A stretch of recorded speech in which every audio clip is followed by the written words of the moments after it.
Oh yeah, can we switch that? Lovely. Hello. Hi, I'm Paul.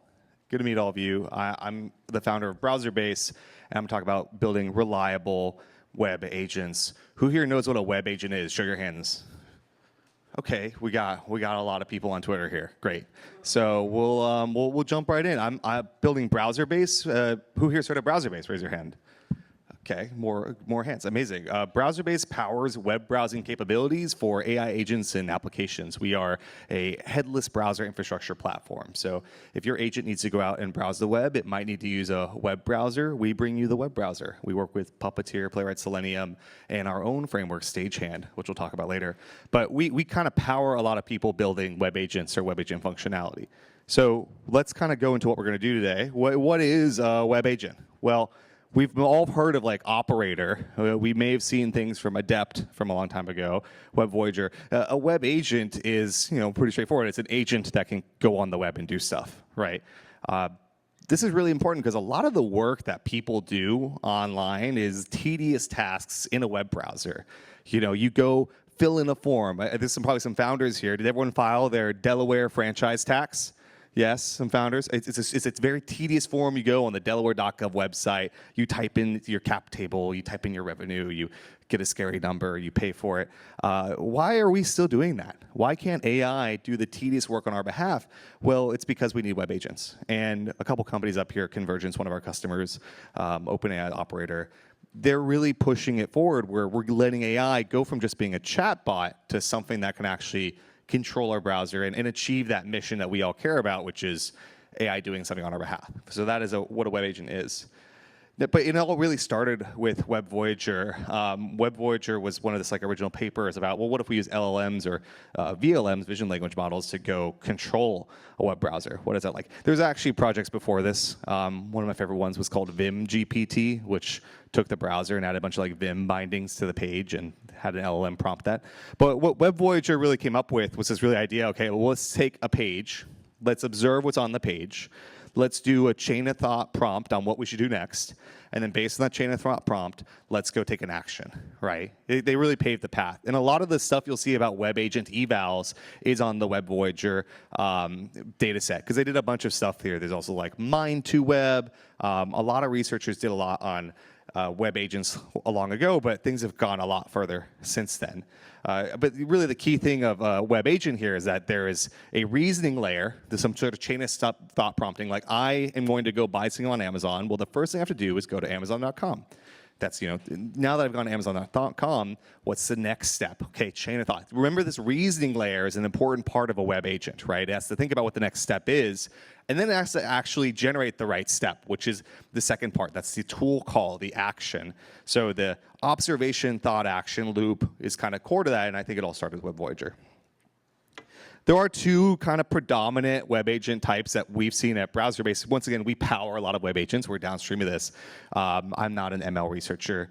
I'm just a lowly Kubernetes engineer. But I've seen a lot of stuff. And here's kind of the two dominant paradigms. There's vision web agents, which are often kind of the screenshot-driven. They're using this thing called set of marks prompting, which we'll talk about shortly, to kind of get the target elements. And we've seen vision web agents be way more effective for super complex web pages, where maybe they just use a ton of CSS, a ton of JavaScript, and the vision is just going to be more possible to automate a page. Text web agents, on the other hand, they're more using HTML as the context for the model. Maybe they're doing some modification to the HTML, converting that to Markdown, et cetera, to make it a little bit more parsable by a model. But they're often outputting XPaths or playwright code versus, for vision web agents, it might be, X, Y, click coordinates to target the elements and take action on a page. And then that makes it actually much easier to reuse some of this stuff. An XPath might not change across pages very often. An XPath is like a route to the div that you might want to select. But text web agents, they live in text land. So these two paradigms, an example of a set of marks prompting, I tried to select the papers down here. This is one where you could see it put a bunch of numbers on these candidate elements, and it says, hey, vision language model, I want to book a flight to SFO, what do I click? And it might return 13. 13 is the number in the box around the where from. So, then your agent's going to go find what selector is at 13. Let me go type in SFO to box number 13, right? Set of marks prompting. But then, like, if you're a text-based language model, sorry, a text-based web agent, you may have some HTML, and the first naive approach is just dump that thing into the context. Don't do that. The HTML can have a whole bunch of crap in it. I mean, like, look at this. We got this Shopify link here. It has some BG transparent, all these like classes, all this stuff that's going to really pollute the context for a large language model that's trying to help you find the needle in the haystack, which in this case might be the link to the Shopify homepage. Some of these interesting things that have happened, like accessibility trees, this is sometimes called ARIA trees, will actually format DOMs in a much more LLM-friendly way. Some people use Markdown. So when we see text-based web agents, we're often seeing some sort of DOM processing step, similar to set of marks prompting for image-based web agents. But yeah, text-based ones are doing some sort of DOM processing step here, like the accessibility tree. That's what we do in Stagehand. But now there's this kind of like third paradigm, but it's really more like a vision web agent, but it's computer use models. Did everyone see the launch of the computer use model from OpenAI last week? Maybe show of hands. Anyone try it? Anyone on tier 3? Yeah, got to get that tier 3 access. But it's a model powering this vision web agent. It's not just generic GPT-4o or GPT-4v. It's actually more of a model that has done some sort of training based on the UI. And this is often through web trajectories, synthetic web trajectories or human-generated web trajectories. OpenAI has one, Anthropic has one, UiTars is one example of this. And the way this all works is, I'm not going to go too much in depth, but basically what you can do is you can generate these web trajectories and use them to train a model that's more oriented towards UI automation. And that's what computer use models are. Computer use models are really much oriented and fine-tuned around how do I click on the right buttons on a UI. This has been proven to be much more generic than some of the other vision models out there. I think you'll see most vision web agents use computer use models behind the hood throughout the next year as they become more available. But let's go to the meat of this. How do we build reliable web agents? That's why we're all here, and that's something a lot of our customers do at Browserbase. So I want to share a couple tips. Well, first of all, let me just talk about what is a web agent versus maybe what I would call a browser tool. If you're building some sort of agentic application, you probably need this agentic application to go do something on the internet. Maybe it's as part of a feature set, you're having it to go book the flight. Do you really need to constrain this web agent, give it the whole web to be a part of the station? No, you really just need this one tool or this one certain subsection of the internet. And one thing that we think about with web agents is that they're actually a little bit too non-deterministic and open-ended. And if we want to build reliable web agents, we want to get them to be as deterministic and repeatable as possible so our agentic application on top of it actually works every single time. And the way I think about reliability of agents, it's actually a sum of the probability of all your tools working. So if you have an agent and you have a tool that works 100% of the time, a tool that works 100% of the time, and then a tool that works 20% of the time, well, your agent's going to suck, right? So we have to make sure the tool calls underneath our agent are really, really good. And I kind of think about these two things is that if I'm building an agent that needs to use the web, I might not want a web agent.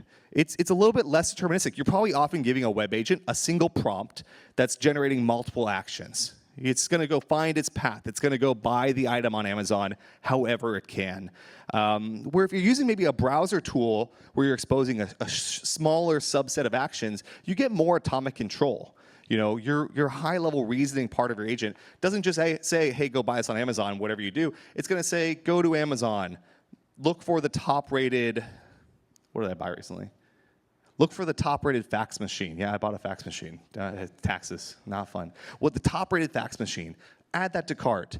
Complete the cart. Whereas, the generic web agent may just do a bunch of extra stuff. So it really depends on how much control you have over the tasks that you're going to pass to the browser tool. If you aren't sure what you're going to get, if it is truly going to be open-ended, you may be better off using a generic web agent.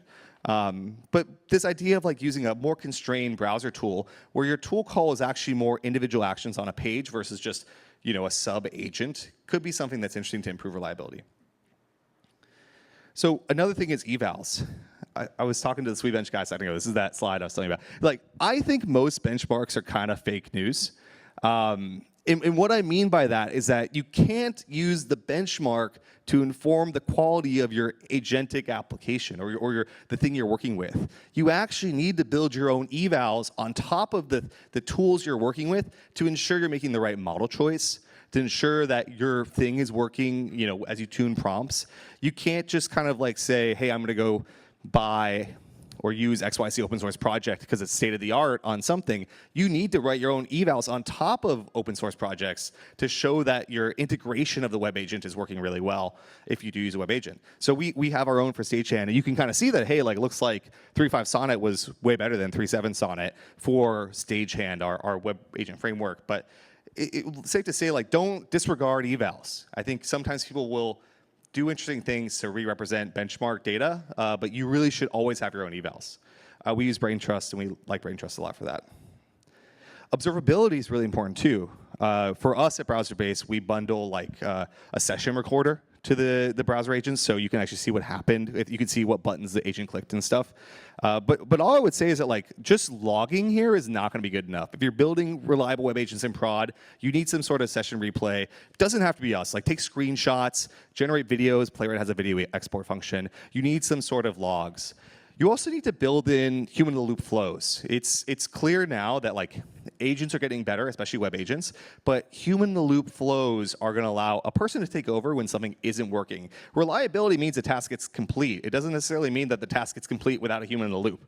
So if you kind of see from OpenAI's operator, takeover mode has this built in where it gets to a step where it might need a human to complete this. So takeover mode, some sort of human in the loop flow is super important for this type, improving this observability. So now I want to check how we're doing on time. Good? Okay, I'd love to kind of just build a web agent together. Are we down for that? Yeah? Can I get like applause? Wake up, thank you. Please clap. All right, we're gonna switch over to this bad boy, and let me see if I can pull this up. Testing. Hello. Someone broke this one before. All right, we'll just get really close to it. Let me clear this out. Wait. Oh, lovely. Can the AV guy turn on my screen again, please? Thank you, AV guy. All right, let's build a web agent. So I'm going to go npx create browser app. Yes, thank you. I will zoom in a bit. Let's call this demo. I will go with a quick start example. I'm going to use 4.0 cursor local. Yes. So what I'm doing is I'm using this kind of quick start of our framework Stagehand to build a web agent. And this is going to kind of demo what I'm calling that browser tool workflow, where we're trying to build a web agent that has deterministic steps or pseudo-deterministic steps. So let's cd demo, npm install. And I'm going to run it while we talk about it. Let's open it up first, actually. And hope I don't leak my API keys. Lovely. Okay, so if we hop into main here, you can kind of see what we have. We have this thing called a page.act. I'll make it bigger. Thank you. We have this kind of function here in Stagehand called page.act. And the reason that we do it this way is that instead of saying to the LLM, hey, go to this website and click on, like, figure out why I choose Stagehand. Instead, can we describe these actions, still using natural language, by the way, but in a more deterministic step-by-step function?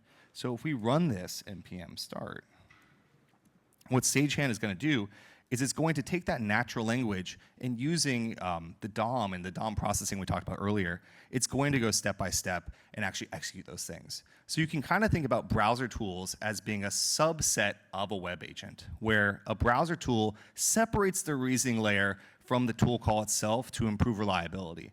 And that's something that I think a lot about, which is like, if I want to build more reliable agents and I know what the workflows are going to be, I may as well have more deterministic tool calls and keep my reasoning layer closer to my agent logic, which might be more bespoke. Like, instead of using a black box agent reasoning layer, you're going to have something that's more bespoke to your use case. Whatever application you're building, the reasoning should be tightly coupled there. And as you kind of see, what Stagehand did is we had this like super simple workflow where we were talking about acting and observing these step-by-step things, and it outputted the AI suggestion from the page, which was like, why should I use Stagehand? You know, Stagehand is great for building durable web automation workflows. So I hope you guys got a kind of sense of like what a browser tool is versus web agents, how web agents work, the different types of models. And you know, if you're interested in web agents, we'd love to talk to you more at Browserbase, browserbase.com. We are hiring. We help power web agents. And I think we're going to see a lot of really cool stuff happen in the development of web agents, in the development of AI doing work on behalf of people in the next year. So thank you all so much for having me. It was really fun.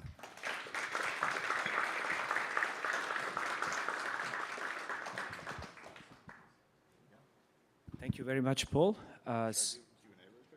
Q&A? Yeah, if there is any, like, couple of questions. Are there any questions at all? Yeah, we can take a couple of questions. Yeah.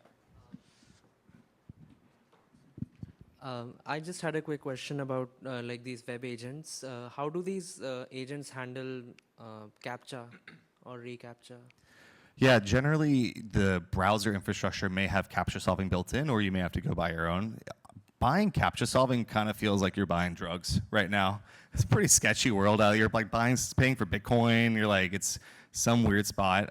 Browserbase has it integrated, but I think the future of the web and CAPTCHA, there's going to be good bots and bad bots. And CAPTCHA's job is to identify the good bots from the bad bots. And that might mean a more authenticated web. The best way to bypass a CAPTCHA is to be able to log in as a user and say, hey, this is on behalf of Paul. I'm Paul's agent. So we're in a bit of a messy middle right now where CAPTCHA solving is still required to reliably browse the web. But I think in the future, agentic authentication is going to really help solve the CAPTCHA problem. Thank you. Yeah, just a quick one. Could you like repeat what you kind of just said at the end there about separating kind of the individual tasks from like the logic? Just kind of interesting if you elaborate a little bit on that part. Yeah. Paul, it's crammed a lot into a few amount of slides. To me, I actually think that every dev should own their agent reasoning loop. Like, instead of outsourcing your agent reasoning to some sort of prompt or some sort of other prompt that someone is giving you, like an agent framework, your agent reasoning loop where you're saying, how do I choose the right tool call here? That's really close to your application logic, you know? So to me, I see the future of AI agent devs really spending a lot more time DIYing their agent reasoning loop and a lot less time trying to stuff that into a single like off-the-shelf agent. Does that make sense? It's a little more customized to your app. There was an example of Amazon shopping agent. So I'm just curious, like how you are handling payments in that scenario. Yeah, I think that was from one of the papers that was talking about how they do web trajectories. Payments right now, it's also like a really exciting category for agents. I think there's a lot of payments for agents companies coming out who are doing interesting stuff like network tokens or payment partnerships. Stripe, we have a partnership with Stripe where you can issue a credit card for your agent, use that for that one agent, and then shut it down. That's in our docs. So I think there's a lot to happen. Right now, it's still traditional credit card being put into a web form. But there is more stuff happening, some interesting crypto use cases here. Still super early days. But for us, we have a partnership with Stripe, and that's in our docs. And what do you think about the payment, especially, sorry, and for another question, what do you think about the payment being like the critical part here? Like, what do you think being payment would enable something new? And like, yeah, what do you think about the, adding payment would enable something? Yeah, I think payments for agents is definitely like a category of startups where there's a lot of activity, a lot of players. There's challenges there around, does this sound terrible, by the way, or is it's good? Amazing, cool. There's a lot of challenges like, hey, how do I authorize this agent can spend this money on this platform? How do I track this payment? It's kind of similar to like API credit card provisioning. I think Stripe has a good product there, but there are companies that are building some really interesting stuff just in that space. Yeah. Thank you very much. My question is, can you actually use the tools for operating the browser and also for any kind of other software on a computer? Yeah, computer use models are much better for like, generically controlling a computer, whereas I think Browserbase, we're pretty oriented around just the browser. In the end, you're going to need a runtime, right? A runtime that's running the OS. That might be a virtual machine, which I think pig.dev does a really cool job of that with Windows, a browser, which could be browser-based. You need that runtime, and then you need the framework or model on top of that, which might be computer use, and then it might be some sort of like framework to control the browser. In our case, Stagehand. I actually don't know what exists for desktop. I think Anthropic's computer use model has some really cool starter code to check out there. Thank you. Maybe one more? I have something long tech question. So I saw a lot of run AI code advancements, AD, in everywhere. So I'm curious about if you really believe run AI code is very good, very perfect, why you spend a lot of money to do that? Thank you. Yeah, I think if I understood the question correctly, it's, hey, there's a lot of like AI code gen that's part of Stagehand or some of this like text-based web agents. Is AI generated code good? It works really well for constrained prompts. For us, like we're not necessarily having the LLM generate a whole protocol to talk to the browser. We're saying here's your like 5 things you can do. You can click, you can find a selector, you can fill in text, which one of these is appropriate, and then we kind of take that and generate the code. Stagehand is completely open source, so you can check it out. You can check out our evals for yourself.